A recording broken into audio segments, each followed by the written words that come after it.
Tangkas bersenjata, bijak laksamana, rakanan jauh, erat sepakat, rakyat sejahtera, maju laksana, sayang Malaysiaku, mengharap berkat. Bismillahirrahmanirrahim. Assalamualaikum warahmatullahi wabarakatuh. Bersyukur kita kehadrat Ilahi dengan limpah kurnianya dapat jua kita berkumpul di Dewan Al-Farabi ini untuk menghadiri sebuah madrasah ilmu kerana para malaikat melebarkan sayapnya agar kita terus dipayungi lembayung rahmatnya. Hujan emas perak negeri orang, hujan keris lembing negeri sendiri, baik juga negeri sendiri kerana hujan panas permainan hati, susah senang permainan hidup. Hadirin, daripada kata-kata yang telah dilontarkan sebentar tadi, izharlah bahawa meskipun negara kita mempunyai kekurangan, tipis kelompongan dan kecil kekhilafan, namun sebagai seorang warga negara yang cinta, sayang dan patuh kepada negara, kita sewajarnya mempertahankan maruah negara yang pernah dipijaknya ketika zaman penjajahan Jepun dan British ketika kita emas kembali sejarah silam. Tersingkap makna daripada ungkapan tersirat itu tadi, kami seakan-akan terpanggil untuk membicarakan sebuah forum remaja yang bertajuk Sayangi Malaysiaku. Sebelum kita berdiskusi lebih lanjut mengenai tajuk ini, elok sekali saya memperkenalkan rakan panel yang terpilih berdasarkan kepribadian, kepimpinan dan kecemerlangan akademik mereka di sekolah. Orang kata, tak kenal maka tak cinta, dah kenal jangan jatuh cinta, kerana saya telah berpunya hanya Tuhan yang Esa. Nama diberi Muhammad Rafi Syafi'i bin Muhammad Rafi menjawat jawatan sebagai naib Ketua Membua SMK Agama Pahang. Di sebelah kanan saya ialah Saudari Nurul Ain Batisha binti Syarizam menjawat jawatan sebagai Setiausaha Badan Ketua Pelajar SMK Agama Pahang. Jauh sungguh Saudari melamun. Fikir apa itu Saudari? Fikirkan isu semasa.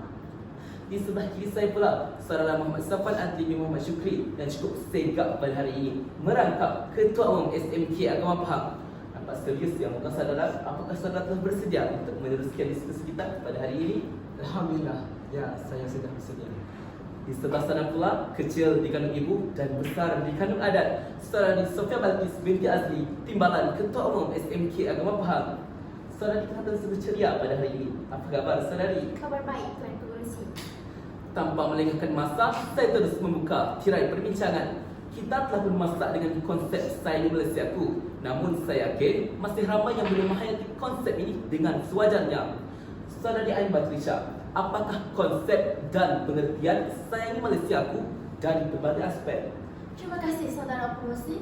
Kecil-kecil ciri padi, semua bijak dan berisi seorang saudara pengurusi. Baiklah, untuk pengetahuan pengurusi, ahli peringkat dan hadirin sekalian, Sayangi Malaysiaku merupakan tema Hari Kebangsaan yang mula dilancarkan pada 28 Ogos 2018 dan diteruskan lagi pada tahun 2019. Tema ini merupakan satu seruan, satu ajakan dan satu matlamat agar seluruh rakyat Malaysia tertanam dalam jiwa mereka rasa sayang akan negara, bermula dari rebus hinggalah ke akhir hayat kita. Gunalah kata-kata daripada Tan Rambo, iaitu ahli pujangga barat yang tersohor, pernah berkata, sayang akan negara lebih indah jika kita menghiasinya dengan air mata. Hal ini bermakna sayang akan negara lebih indah jika seseorang individu itu mempunyai semangat patriotisme yang tinggi dan kukuhnya jati diri.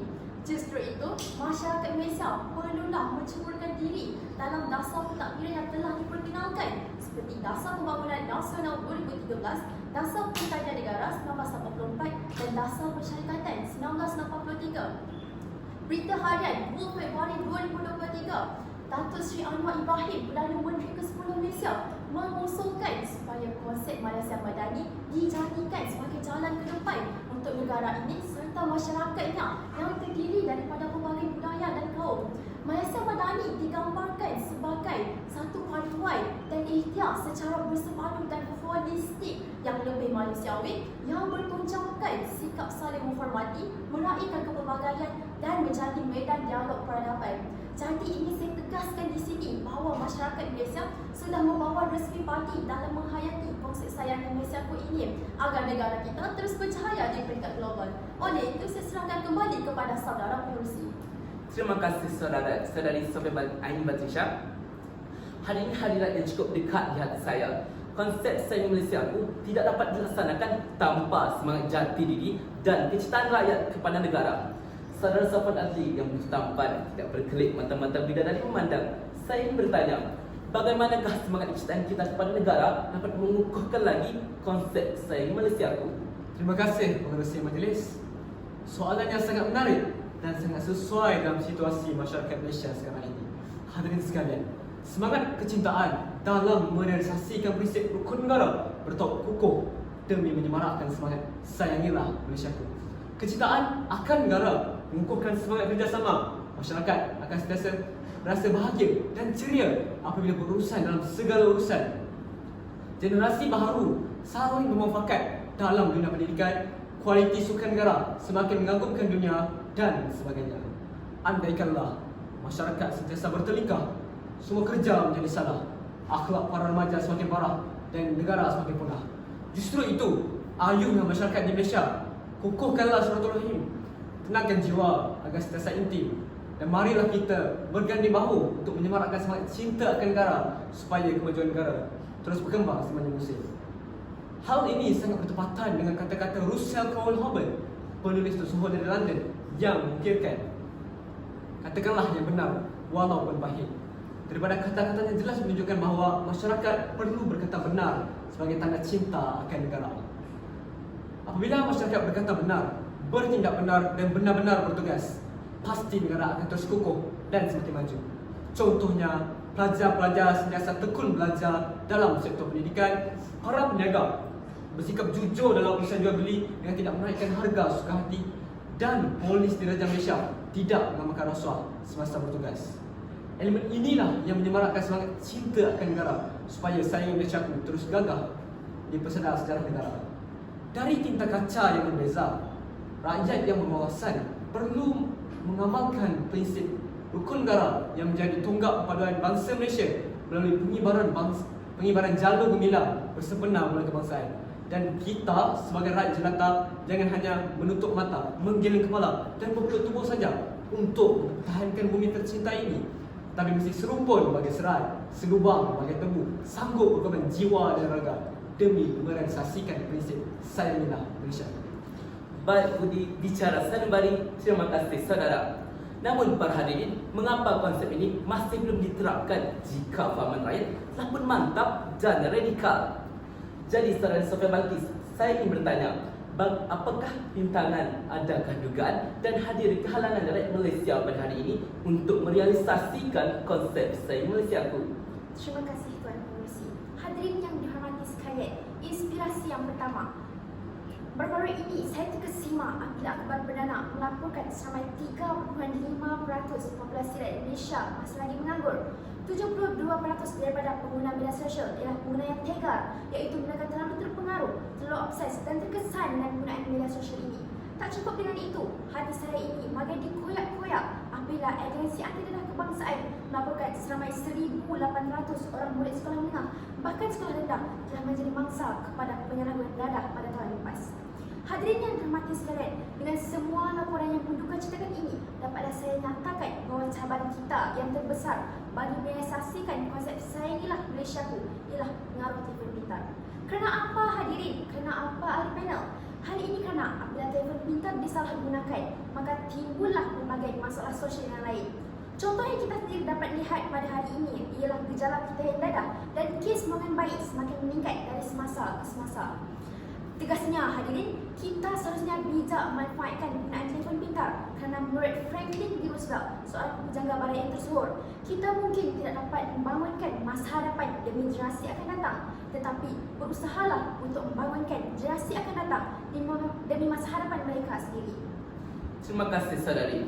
Saya lihat kepada hadirin bagaikan cacing kepanasan kerana topik buat bicara kita pada hari ini semakin memuncak. Setiap pihak perlulah mainkan peranan penting dalam memastikan usaha menerapkan konsep Saya Malaysiaku terus dilaksanakan. Saudari Aimah Trisha, bolehlah saya ingin bertanya satu soalan? Silakan saudara. Bagaimanakah sekolah ingin menerapkan konsep Saya Malaysiaku dalam kalangan pelajar? Terima kasih saudara. Inspirasi yang kedua, sekolah merupakan institusi pendidikan yang mampu menyemarakkan pembayang sayangnya Malaysiaku dalam kalangan pelajar. Selaras dengan tuntutan itu, Kementerian Pendidikan terus menuburkan falsafah pendidikan negara melalui penghayatan Pelan Pembangunan Pendidikan Malaysia 2013 hingga 2014 dipraktikkan dalam pembelajaran abad ke-21 agar aspirasi murid terus membuka melalui aspek pengetahuan, kemahiran berfikir, kemahiran memimpin, kemahiran berwasa, identiti nasional. Asas yang kukuh inilah mampu mencermakan sayangi Malaysiaku di hati generasi baru, dan mereka ini seperti kata bidalai, berlayar nakhoda, berjalan dengan yang tahu, berkata dengan yang pandai. Impak pengaplikasian sayangi Malaysiaku, inilah pelajar kelahiran Malaysia baru-baru ini, Nusaibah Mazli, 24 tahun, yang menuntut di Universiti Georgetown Qatar, yang meraih tentang anugerah yang antaranya anugerah Summa Cum Laude, iaitu anugerah pelajar paling cemerlang, anugerah pingat dekan, anugerah tesis terbaik, anugerah pelajar cemerlang bidang pengkhususan politik dan hubungan antarabangsa, serta meraih markah cemerlang keseluruhan semester, iaitu purata grade CGPA kumulatif 4.0.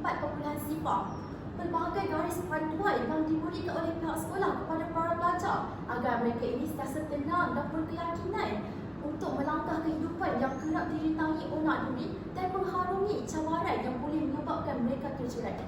Bertitik tolak daripada konsep sayangi Malaysiaku dalam kalangan pelajar, Luqmanul Hakim pernah melafazkan, dunia ini umpama lautan yang dalam, telah karam di dalamnya banyak manusia. Maka hendaklah perahumu di dunia ini takwa kepada Allah, isinya iman, layaknya tawakal. Mudah-mudahan engkau terlepas. Sudah terang lagi kamu suruh bahawa masyarakat yang mengamalkan konsep sayangi Malaysiaku ini mampu mengharungi rintangan dan menyahut cabaran bagi menampilkan generasi yang cemerlang, serta bagi menampilkan generasi yang mengamalkan konsep sayangi Malaysiaku ini sampai bila-bila. Sekian, terima kasih. Terima kasih Saudara Mbazisha atas perkongsian itu tadi. Begitulah pihak sekolah memainkan peranannya dalam memastikan konsep sayangi Malaysiaku terus diterapkan dalam kalangan pelajar. Bertitik tolak daripada itu, para pelajar akan semakin meningkat ke usia dewasa. Para pelajar yang telah dididik bagai melentur buluh biarlah dari lubungnya tadi akan membentuk sebuah kelompok masyarakat. Saya terfikir sejenak, apakah menjadi tanggungjawab masyarakat pula untuk meneruskan penerapan konsep ini?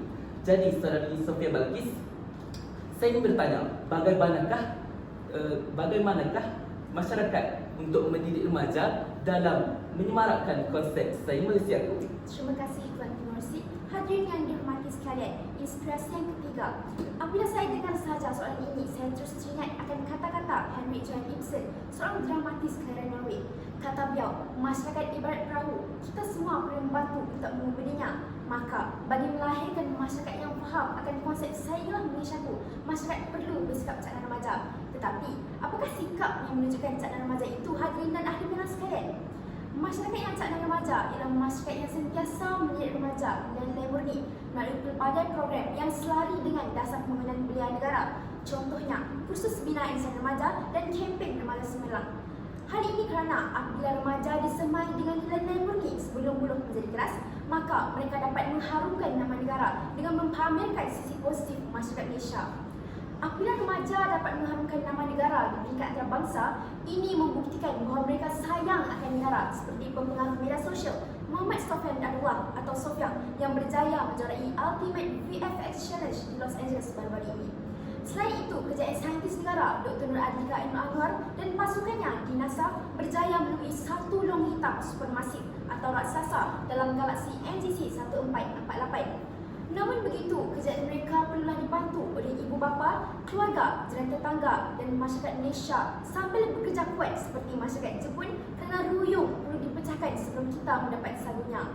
Maka jelaslah bahawa masyarakat berperanan untuk bekerjasama bagi awal dengan tebing demi melahirkan modal insan yang menghayati sayangilah Malaysiaku. Terima kasih Saudari Sofia Balkis.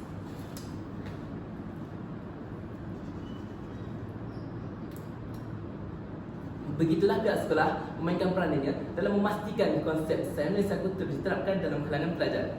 Jadi, Saudara Safan Adli, saya ingin bertanya, bagaimanakah integriti masyarakat Malaysia dapat mengukuhkan lagi lembayung konsep sayangi Malaysiaku? Terima kasih pengerusi majlis yang sangat kreatif dalam bahasa. Hadirin yang dihormati sekalian, Pelan Integriti Nasional kian bersemarak di bawah rukun negara. Imbau kembali, krisis pencerobohan lahan Datu 2013 membukakan hati. Kesihatan 2,000 orang awam terjejas dan 111 buah sekolah terpaksa ditutup Mac 2019 kerana pencemaran Sungai Kim membuat harmoni seluruh pertiwi kerana musnahnya integriti dan jati diri. Tun Dr. Mahathir Mohamad, Perdana Menteri yang keempat dan ketujuh, telah berkata, Apabila suatu bangsa itu hilang kepercayaan terhadap diri sendiri, maka sudah tentu masyarakat itu kekal dalam kehinaan. Ungkapan yang menarik ini telah menjelaskan betapa pentingnya integriti dalam kalangan jelata, kerana integriti dan jati diri inilah yang menjamin semua kerja menjadi dan rakyat dipandang tinggi oleh masyarakat antarabangsa. Apabila muncul bergaya kenderaan nasional ke seluruh pelosok negeri, gagah di tahta pemain nombor 1 dunia, Datuk Nicol M. David, yang menyemarakkan serangan Azrul Hasni Awam dengan kayuhan basikal berkualiti tinggi serta Pandan Larino dalam sukan terjun papan ancal berkualiti tinggi sambil menyaksikan keindahan tidak terperi tan tumpah darahku ini melalui jendela kereta api berkelajuan tinggi. Hadirin sekalian, impak integriti inilah yang mendidik rakyat jelata merealisasikan integriti nasional. Pak kata patah, bertali boleh diheret, bertampuk boleh dijinjing. Dan ikatan integrasi nasional inilah yang memastikan sayangi Malaysiaku terus kukuh di mata dunia. Terima kasih saudara Sopan Anti atas perkongsian yang cukup menarik itu tadi.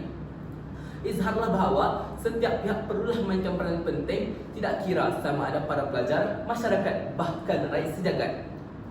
Hadirin sekalian, oleh kerana masa mencemburui perbincangan hangat ini, saya minta Saudari Ain Batrisha menyatakan harapan beliau untuk merealisasikan konsep Saya di Malaysiaku. Terima kasih saudara. Rasa sedih pula untuk meninggalkan majlis kita pada hari ini. Satu petua buat kebaikan bersama. Masyarakat perlulah berubah apabila mahukan perubahan. Jadikan konsep Sayangi Malaysiaku ini sebagai satu eksplisit dan kompetitif, mudah dihayati masyarakat. Bersaudarkan konsep gagasan Malaysia Madani seiring cabaran baru, keasaman dan langkah baru menjadi sebuah permulaan demi memartabatkan dan menjulangkan nama negara di persada antarabangsa agar terus berjaya di peringkat global. Berjadilah seperti benih yang bernas, walau 1000 tahun dijemur panas, diketus di kertas binatang puas, namun tetap mencetus tunas. Wallahualam. Terima kasih saudari. Oh, hebat. Itulah kata-kata yang boleh saya ungkapkan. Baiklah, apakah harapan rakan panel kedua untuk menyatakan harapan beliau? Terima kasih pengerusi majlis yang sangat petah dalam berkata-kata. Harapan saya terungkap dalam sebuah pantun. Menjual permata di Pulau Daik sambil bercerita bersama teman. Sayangi Malaysiaku, amalan baik, rakyat sejahtera sepanjang zaman. Terima kasih daun keladi, indah hidup kita semarak berbunyi. Terima kasih saudara Sopan Adli. Saya ingin sekali menjemput saudara Sopan Balkis untuk menyampaikan harapan beliau. Silakan saudari. Terima kasih Tuan Pengerusi. Sayangilah Malaysiaku telah diterapkan dalam kalangan masyarakat. Hal ini dapat menanam rasa cinta yang tinggi terhadap negara, sekaligus rakyat akan cakna tentang masalah yang berlaku dalam negara, terutamanya masalah sosial yang kian menjadi-jadi. Kebijakan moral dalam kalangan remaja adalah pendorong utama ke arah peningkatan masalah sosial ini. Sekiranya masyarakat bersikap prihatin akan masalah sebegini, nescaya segala-galanya dapat dibanteras dan membawa kepada kesejahteraan negara yang amat diidam-idamkan oleh kita semua. Justru itu, semua pihak haruslah berganding bahu bagi merealisasikan budaya Sayangilah Malaysiaku. Terima kasih saudari. Tuntasnya, ayo hadirin sekalian, sayangilah diri sendiri kerana orang yang menyayangi dirinya bermakna dia menyayangi keluarganya. Orang yang menyayangi keluarganya, dia menyayangi masyarakat. Dan orang yang menyayangi masyarakat, pasti dia menyayangi negaranya. Dan kata-kata ini sesuai dengan slogan kita semarakkan, iaitu Sayangi Malaysiaku. Kini langkah telah pun sederap, ilmu telah pun mantap, usaha perlulah kerap agar negara disanjung harap. Tikal petang, angin berdesir, sejuk rasanya payu lautan. Raih berguna, bagaikan pasir, walaupun sebutir, jadikan intan. Sekian wabillahi taufiq wal hidayah. Wassalamualaikum warahmatullahi wabarakatuh.